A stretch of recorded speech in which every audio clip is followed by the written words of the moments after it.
Cheers, guys. Epix911, welcome to the Elitist Geek VR news for Monday, September 26th, 2016. Let's jump right into VR, guys. I had reported the other day a revised update on the demo disc situation for Sony PlayStation VR. Namely that Europeans were only getting 8 to 18 for us North Americans. Sony rep came forward to explain the difference, saying it was due to language localization. Well, Terry Parks, one of the viewers on the channel, begs to differ. He says that in Australia, they are also only getting the 8-game version, which seems to imply that, in fact, all of Asia is going to get the 8-game version. So possibly like with Europe, because of the way the regions work, they're kind of lumping them in with the countries that aren't English speaking. I don't know. I'll dig a little deeper. I don't think most people are going to have an issue with that if you can still have access to those games on the download. I think they'd prefer it to be all on the disc, like for North Americans. But as long as there's an avenue, I think most people would be okay with that. But there's really been no clarification to date if that's going to be the case. My gut tells me it probably will be, but it would be nice to get some confirmation. Next up, two other viewers, Andy Sky and Dean Borosovic, giving me a hard time, rightfully so, with regards to VorpX. Now, VorpX hasn't dropped off the planet, guys. I just haven't touched on it because the last few experiences with it have been problematic.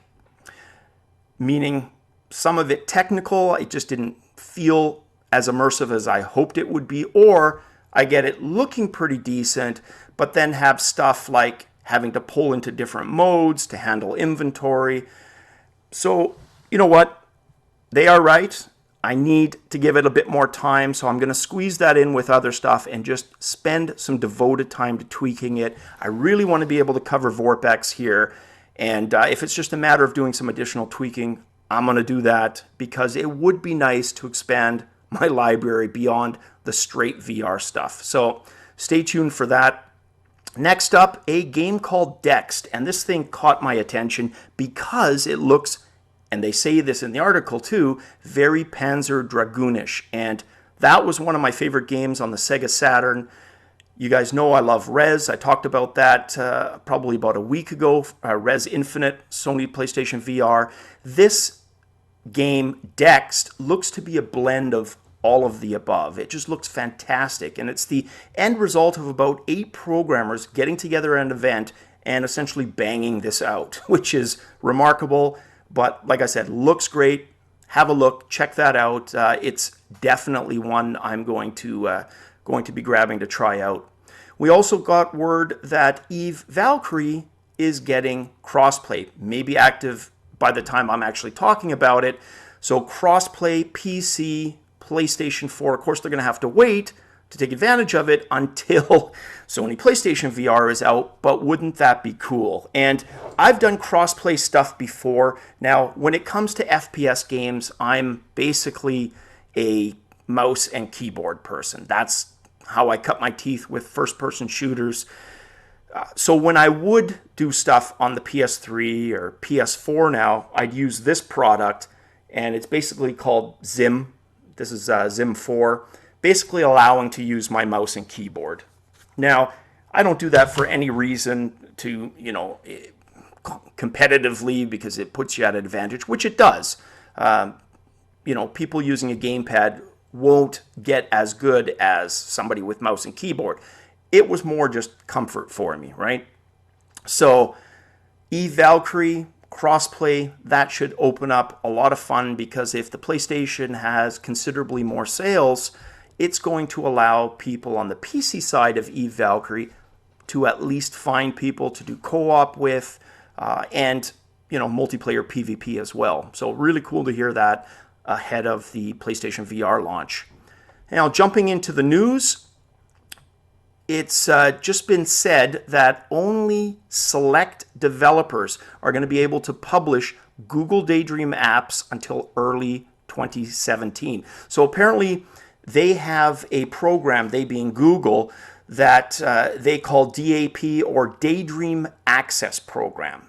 So devs who want to pursue Daydream, programming, have to sign up on this DAP program and then get selected. And if you're selected, you can start this year, 2016. If you aren't, you have to wait till early 2017. They didn't specify what early meant, but later than the people who were admitted to the program. Likewise, no criteria for what can put you on versus what may disqualify you. So, a little strange. When stuff like that isn't really clarified, you kind of wonder if I'm not accusing them of this, but you start wondering about exclusivity. Are there maybe companies that Google has agreements with? This is their way of kind of launching that without, having to say, look, we've given these companies exclusivity till the end of the calendar year. So who knows? Hopefully we'll get more details on that. But as things stand right now, that's the only avenue in 2016 to program for Google Daydream if you are a hopeful developer. Next up, Baobab's Invasion. Now, this was a VR short film.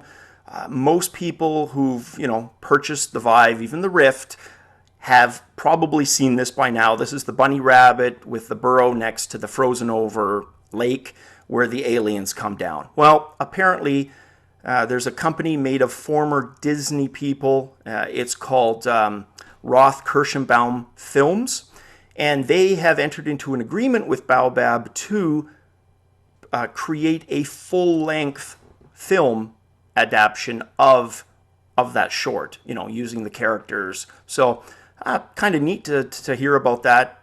Hopefully that leads to something that's still VR-based or 360-based, as opposed to just being, your typical mainstream Pixar-style movie launch.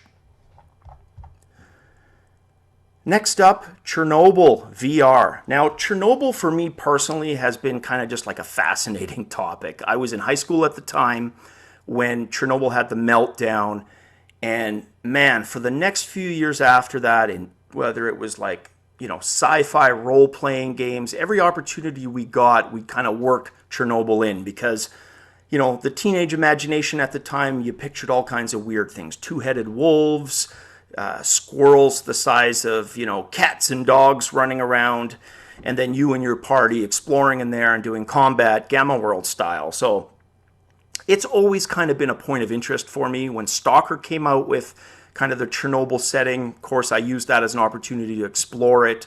And yeah, just have always had a fascination with how it was seemingly frozen in time. When that announcement came to evacuate, so many people literally did that, leaving behind homes, lives, businesses, and it's pretty eerie. That famous shot of Chernobyl with the carousel, which most people recognize, it's just literally frozen in time. Anyways, Chernobyl VR is a project that lets you explore that. So not a game like Stalker was. This is the actual setting, an experience for you to explore it. Hopefully some more details on that.